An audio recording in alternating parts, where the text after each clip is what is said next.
Hello and welcome to the show. I am here on Automation today, going to be building a rival to my real-life car. A lot of people wanted to see me try and rebuild the Legnum into Automation, but truth be told, I'd rather build a competitor.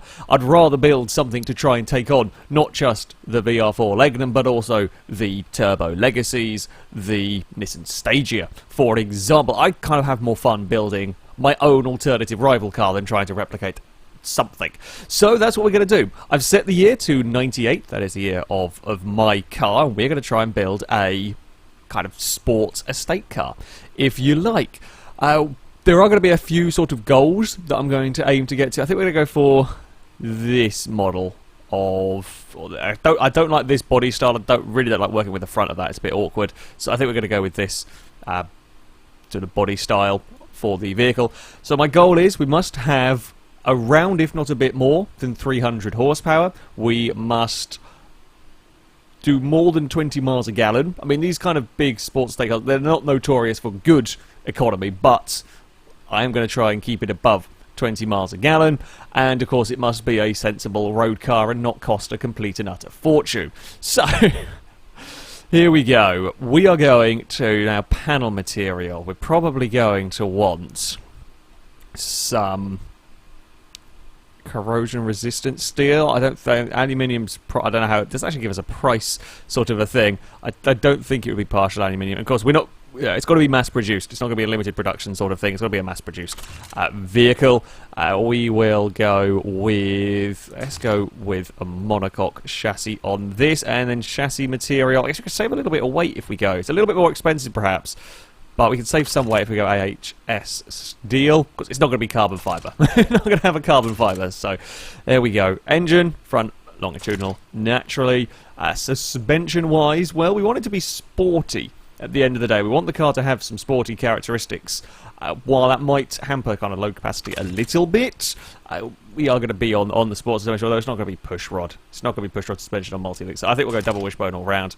It's just a good base level to start with, if you like, for suspension. Now, engines. We're not going to build an i6. That was the Stagia. We're not going to build a V6. That was the Legnum. And we're not going to build a flat 6. That, I think, was the Legacy, or certainly some of the Legacies went with flat 6. They might have had flat 4s as well. But either way, yeah, we're not going to be building those. Instead, I kind of fancy going for an inline 5.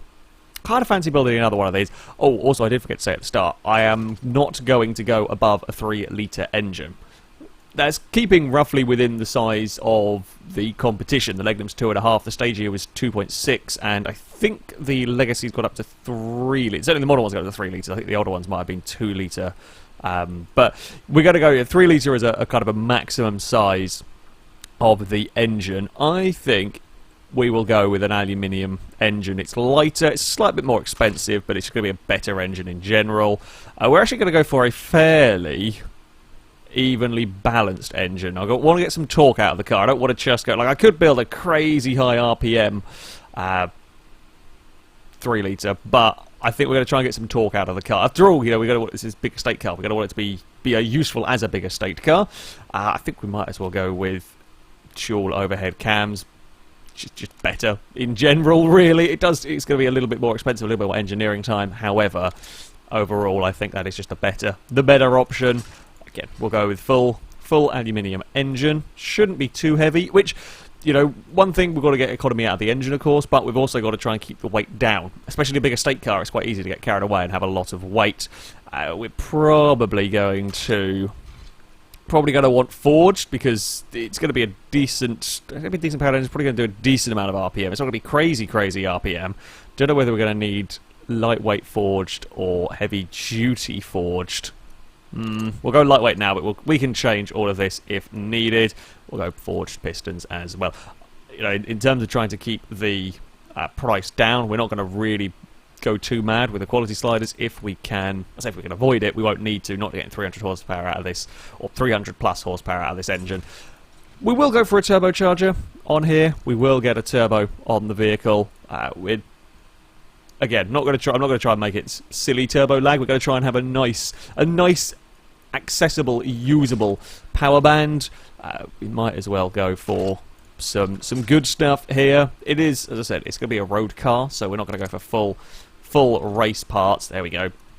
We'll run it on the regular fuel, so it can be sold in all of the different nations, all of the different countries that vehicles are going to be sold to. I don't know if we're going to get 7,000 RPM, but we'll go and stick it up there for now.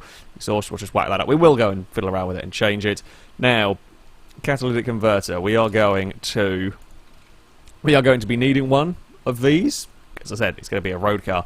Likewise, we are going to need... I don't want to strangle it too much. I mean, they're still able to get 500 horsepower. It's going to cause some issue. I say if we just go for baffled, it's kind of fairly even. Maybe we go for 1. So it's going to be quite a noisy car, but I'm okay with that. Right, engine. Engine is knocking immediately. Let's dump that down. Okay, so kind of like first early builds.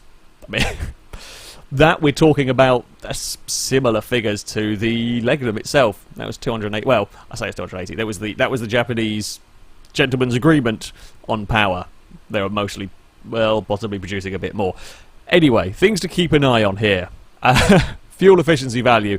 Now, this isn't the miles a gallon, but it does translate to, I say, fairly similar. If this is at about 10 fuel efficiency value, you're not going to have a good miles a gallon. So I want to keep that around the 20%-ish, and if we can save some weight, we might be getting sort of 25, 28 miles a gallon with the vehicle itself. But we do want to get a little bit more power. We do want to be able to get a little bit more power out of this vehicle, if we can. Apparently a nice big exhaust is helping it. Okay. It'll be easy thing to do, of course. Up the cam profile a bit. That will take us up to the 300 horsepower mark, which is good. Okay, so you really can't push that any further. This, I don't really want to touch this slightly. This one here, you can start getting great power numbers out of it. It's easy to gain some power, but once you start doing that, the efficiency, all goes to pot. So yeah, got to be a little bit careful. Now, if we just up that slightly, can we bring that back down? It's actually not really made. It's 306 horsepower as opposed to... Yeah, it's not really made massive difference. Okay, turbos, what have you got? This will be a fairly straightforward way. We'll get some... we can increase the boost a little tiny bit, but then we have to bring that back down again. Okay. Oh, we can do intercooler. So the intercooler is a nice, fairly straightforward way of getting some more power to 328 horsepower out of this. Doesn't want to do too much more with that. We can get 329 with a little bit of tweaking. It's still knocking ever so slightly. Maybe we'll just go touch more aggressive on those. 332 horsepower is a lot, and that would put it as the most powerful of the options, which is pretty good going, let's face it, while still, hopefully, that's not too bad of a figure. I'm fairly happy with that as a figure. Can I get another tick on that? No, that's just over. Oh, never mind, I was misreading a graph. Never mind. Right, what have we got? Exhaust, we can crank out a little bit more from it. Can I crank up the RPM any? Okay, I mean, that is very much the top of the power band there. The turbo's kind of kicking a little bit there. It's a fairly nice, smooth power band. It's a decent amount of torque. Once it kind of gets up to about 3,000 RPM, we've got a decent amount of torque. It's not too shabby. It's a fairly straightforward engine. The intercooler, is the intercooler really still giving that some grief? Do we need bigger intercooler? Apparently yes is the answer, and then we're going to have a slight bit of knock going on. Is that now still giving it... I mean, I think it wants a real big intercooler, but I'm not sure. I could go for a real big... There we go. 370. This has now got... the power is just gradually creeping up as we go. Power just sneaking up as we build it. Up to 300. It was 300 horsepower we were going for, and now it's up to 370. Right, let's give it a listen.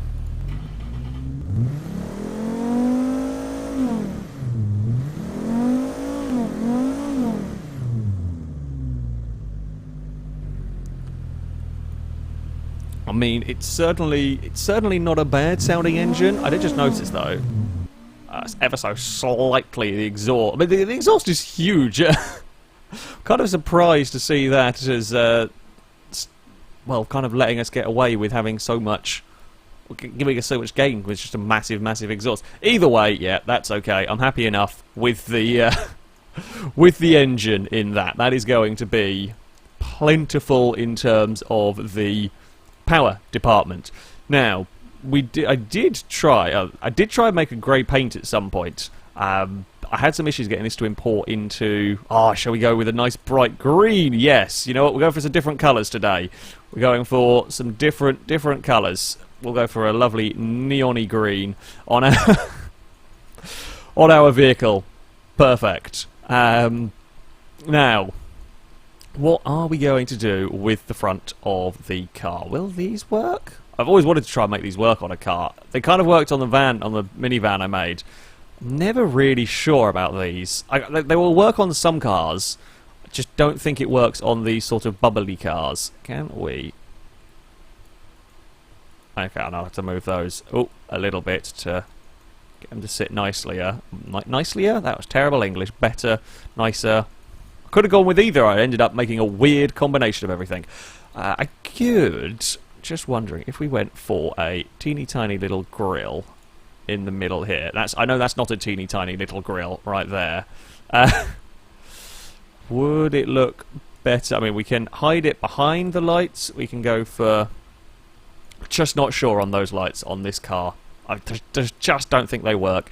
Okay, let's go for something else then. What have we got? I don't think these will work on the car somehow. I guess we could... Yeah, they're not as terrible as I thought they were going to end up looking. I will be honest. They are not as terrible as I thought they were going to end up being. However, what I would like... Now, is when I start doing this, we know I'm in trouble. When I'm starting to try and get... I'm not quite going to get... So what I was hoping to was to get a grill that would be at the right angle. And I was going to go for a... mirror. Was going to go for like a... Yeah, I was going to go for trying to have like this at the same angle as that. I guess no, because then I couldn't bend it in the right way. I'm sure there's a way of doing it, although I wonder actually if I will like... I'm just trying to do sort of different grills on my cars, because, you know, it's very easy to get stuck into doing the same style grill, the same style thing constantly. And I've done that a fair bit in my time of building cars. We might actually get away with this. That's not the section that I wanted. Where is our good... There it is, birds of prey. That's what we want. Might get away with like putting a badge on the centre bit there. Okay, that's not quite what I intended when I started out building. Like, I'll tend to have a rough idea of what I'm going to do in terms of building a car when I start, but it only ever is a rough idea. And this was not at all what I had in mind, but I'm okay with it. What I might then go for is, shall we continue the theme down with this bit? And can we get some vents? Now it's all trying to find... Have I got a vent that goes at the right angle for this? I mean, I guess I could maybe use a... Where's it gone? Where's the bit I just used? Where's the grill? Ah, it's this one here, wasn't it? If we were to use one of these again... Oh, okay. Come here. Come here. Right. Make you tiny. Oh, not that way, though. Oh, bugger, go away. Okay, I've broken a grill. Where's it gone? Sometimes I just manage to lose a grill entirely. Okay, so what we're going to do here is mirror it, make it fairly small, and I'm hoping, maybe make it a little bit bigger than that, hoping if I can get the... No, okay, it's not going to work. Never mind, ignore me. It's worth a try. I guess we're just going to go for these then. Although, it does not actually sit very nicely around the side of this car. I mean, it is potentially, because I'm kind of building it from the front, and it looks a little bit wonky. You are about the right sort of height there. Okay, it actually does kind of have quite a Mitsubishi vibe with that. That's kind of where that idea came from, just seeing that. It is kind of, I mean, that is sort of... I actually think it goes the other way. I think you have a triangle going down on the front of the leg, if I remember correctly. But, yeah, it's slightly different. The lower halves are kind of general FailRace grille. It's not terrible looking though. I kind of quite like it. Right, let's get some door handles on the car. Naturally, we're going to get a fuel filler cap as well, because I'm terrible at remembering those, apparently. I think it was after they moved stuff around, and I've just become terrible at remembering to put those on the car. We're going to need some brake lights. What can we do in terms of brake lights on this? I would get a tower one, but the tower thing they have doesn't quite, I think, isn't really going to fit in there very well, is it? Well, maybe it does fit better than I thought it was going to, actually. I take that back entirely. And then we can have like I was going to say have one, there's not going to be any space to put one around there, is it? Never mind then, we're not going to want that. We're just going to want a number plate and a couple of exhausts. And then it comes down to the fine fiddling with, oh, I guess, I don't actually know, is there a handle that could be used as like a boot? Not really. Be used as like a boot catch. I guess maybe that, sort of.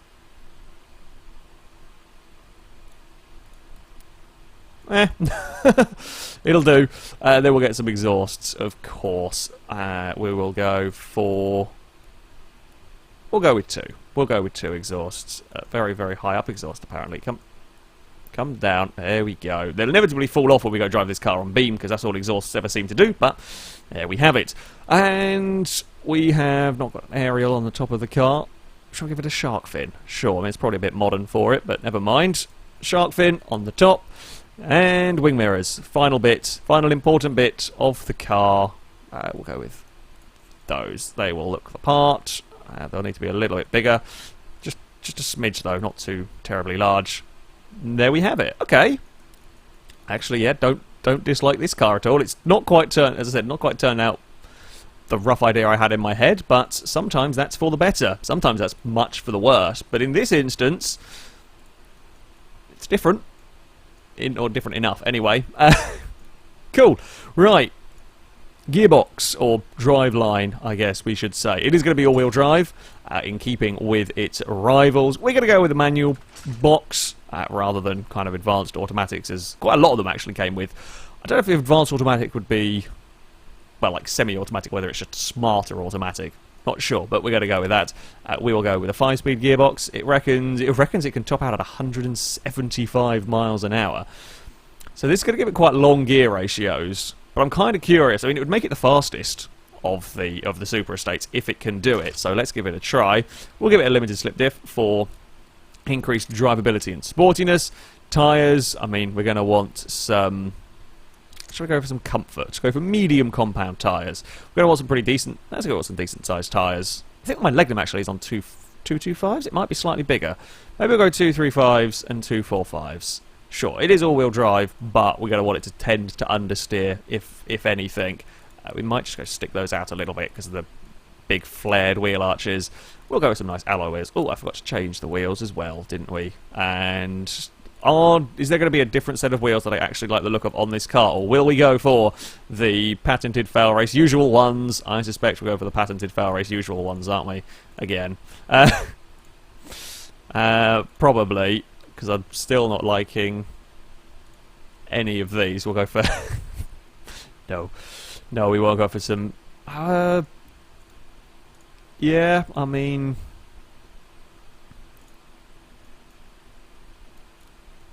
I'll go with them. They're slightly... I tend to use those. I have used these a fair bit. They're just the only two that I really particularly like out of the wheel selection, but there we go. Discs. Well, brakes. We're going to want some big brakes at the front because, you know, it's going to be a heavy car. While we've tried to not make it too bad, it is going to be a heavy car at the end of the day, so it will need some serious stopping power behind it. We are going to want to... We're not going to bother with any under tray stuff. We're not going to bother with cooling flaps. We are going to want to go yoink with the brake airflow. That cooling airflow should be enough. Now, we want lightweight interior, but we are going to be a little bit better than just a basic interior. So, sporty interior, sure, we'll go with that. How much of the... Okay, these are... There's a little bit of weight behind these. Do we go for... Okay, standard CD is... Okay, it's more expensive, but... quicker to produce, not as much comfort / prestige going on. Sure, we'll go with standard CD player. I just don't know what the Legnum came with, because the radio in it, the previous owner put in a custom one, so don't know what it came with, can't remember. We will get drivability, comfort, sportiness, all up. Let's go variable hydraulic. Now, quite a lot of these cars were pretty high tech. Again, speaking from experience with my vehicle, as active yaw control, it was a kind of a tech showcase in many ways, so we will. It is a little bit expensive, of course, sticking on ES. Well, I say a little bit expensive, but we'll go with that. And do we go for? It's heavy when you start adding on all of the safety features. Maybe we'll just go standard 90s rather than advanced 80s. It's a little cheaper, little less weight, still okay on the odd prestigious front. Right, suspension. We want sportiness on the up, but we're not going to have active suspension, so I guess we're going to go on standard. Again, sportiness up. Price down, perhaps adaptive, sure, and semi-active is only, I say it's actually quite a bit expensive, but there we have it. And shall we go with normal, sport? Shall we look at what the different, okay, so it kind of wants to go perhaps for a bit on the sports side of things.